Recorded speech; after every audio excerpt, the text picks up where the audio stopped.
오늘의 잠언 22장 1절부터 16절까지 말씀입니다. 제목은 많은 재물보다 명예를. 22장 1절부터 16절까지는 지혜로운 자의 삶의 태도와 사회적 책임에 대해서 말씀하시는데, 특히 명예, 교육, 겸손, 그리고 정의로운 재물 관리에 대해서 말씀합니다.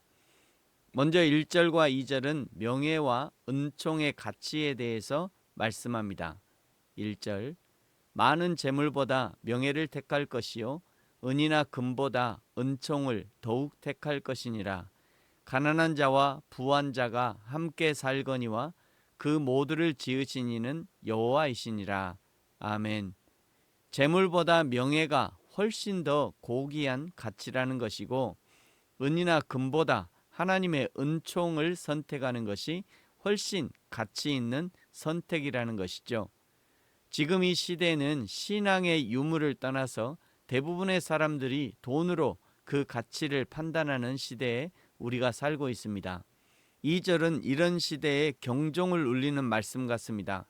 가난한 자와 부한 자가 함께 살고, 그리고 그 두 사람을 지으신 이가 여호와 하나님이라는 것이죠.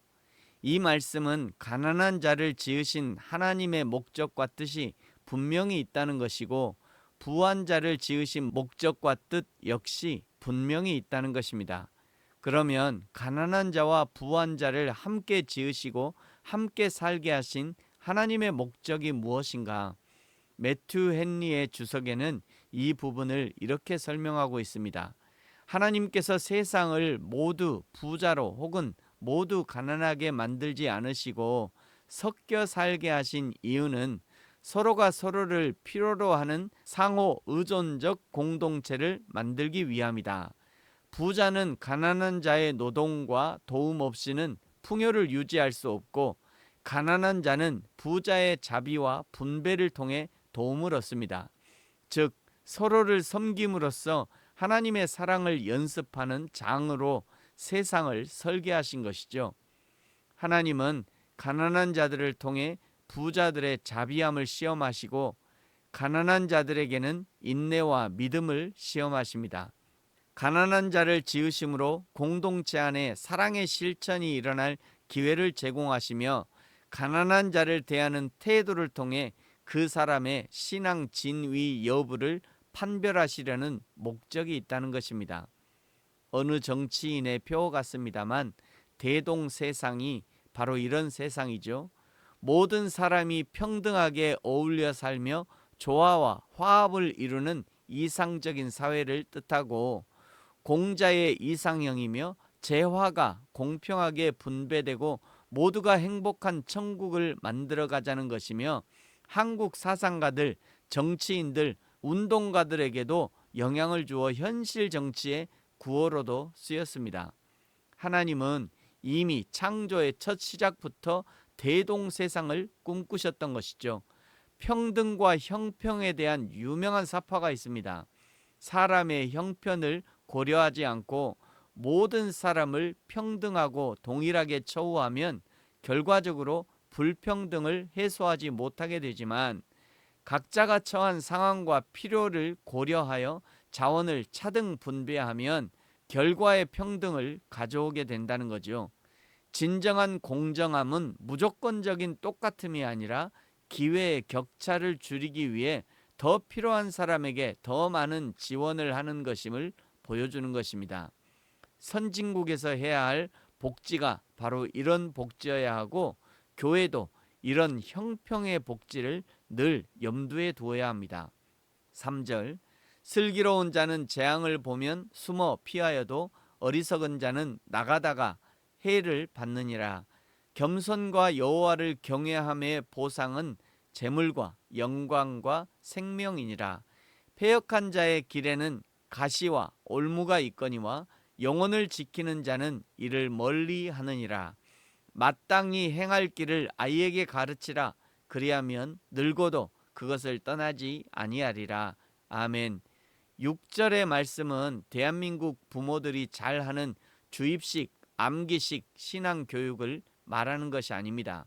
세상 모든 사람들이 한 방향으로 뛰면 1등부터 100등까지 등수가 매겨지겠지만, 그러나 각자 자기의 개성과 성향, 자기 사명을 향해 뛰면 모두가 1등이 되는 것이죠. 지금 대한민국은 이미 다수의 세계 1등이 존재합니다. 글로벌 혁신지수 아시아에서 1위, 메모리 반도체 압도적인 1위, 피지컬 AI도 세계 최상위권, 배를 만드는 것도 세계 1위, 화학제품, 철강, 섬유 등 약 77개 이상의 품목이 세계 시장 점유율 1위, 인터넷 모바일 최상위권, 신용카드 사용률 세계 1위, 치안 행정 최상위권, 드라마, 영화, 웹툰 등 K 콘텐츠의 글로벌 파괴력은 현재 산업적 가치면에서 세계 1위권. 이런 것을 길게 말씀드리는 것은 우리의 자녀들이 앞으로 어떤 자녀로 성장할지는 아무도 모르고 부모님들도 사실은 전혀 알지 못합니다. 오직 여호와 하나님만 아시는 거죠.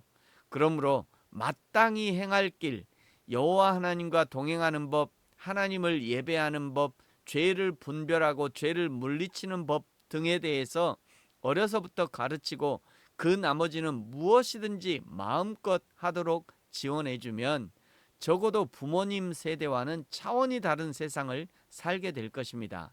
우리 아이들이 만들어갈 대한민국의 미래를 기대합니다.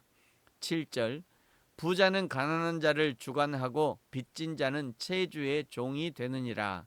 악을 뿌리는 자는 재앙을 거두리니 그 분노의 기세가 쇠하리라. 선한 눈을 가진 자는 복을 받으리니 이는 양식을 가난한 자에게 주민이라. 거만한 자를 쫓아내면 다툼이 쉬고 싸움과 수욕이 그치느니라. 마음의 정결을 사모하는 자의 입술에는 덕이 있으므로 임금이 그의 친구가 되느니라. 여호와의 눈은 지식 있는 사람을 지키시나 사악한 사람의 말은 패하게 하시느니라. 게으른 자는 말하기를 사자가 밖에 있은즉 내가 나가면 거리에서 찢기겠다 하느니라. 아멘. 게으른 자가 핑계를 대기 위해 사자라는 극단적인 핑계를 찾는 심리를 지적하는 것이죠. 하나님의 말씀을 듣지 않고 실천하지 않고 성령의 인도하심을 따르기 싫은 사람은 온갖 핑계를 만들어내서 하나님과의 동행을 거부합니다. 그러나 반드시 기억해야 합니다. 영적 태만은 파멸이라는 함정으로 이끌어갑니다. 14절, 음녀의 입은 깊은 함정이라 여호와의 노를 당한 자는 거기 빠지리라. 아이의 마음에는 미련한 것이 얽혔으나 징계하는 채찍이 이를 멀리 쫓아내리라. 이익을 얻으려고 가난한 자를 학대하는 자와 부자에게 주는 자는 가난하여질 뿐이니라. 아멘. 때로 하나님이 성도들에게 징계의 채찍을 드는 것은 그것이 곧 하나님의 사랑의 징표가 됩니다. 그러므로 나의 삶에 하나님의 징계가 드러난다면 그것은 나를 안전한 길로 인도하시는 하나님의 막대기로 여길 수 있어야 합니다. 다시 한번 강조합니다. 성도는 성실의 열매, 충성의 열매, 땀의 열매를 즐거워하고 기뻐하고 만족할 수 있어야 합니다. 그 성도가 믿음의 성도이며 그 성도를 하나님이 축복하십니다. 아멘. 기도하겠습니다. 하나님 아버지 감사합니다.